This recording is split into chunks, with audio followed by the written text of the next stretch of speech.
లక్ష గృహదహీనులమైతే లోకులు మెచ్చ మాయావేశములు పుచ్చుకొని విభిన్న రూపం మార్చుకొని విధతమ్ముల క్రింద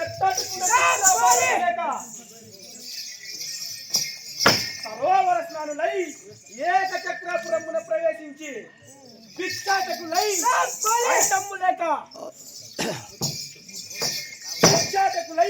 అన్నమ్ము లేక ఒంటి పూట నమ్ము పూజించే తిరుపతాపురమును నమ్ముకొని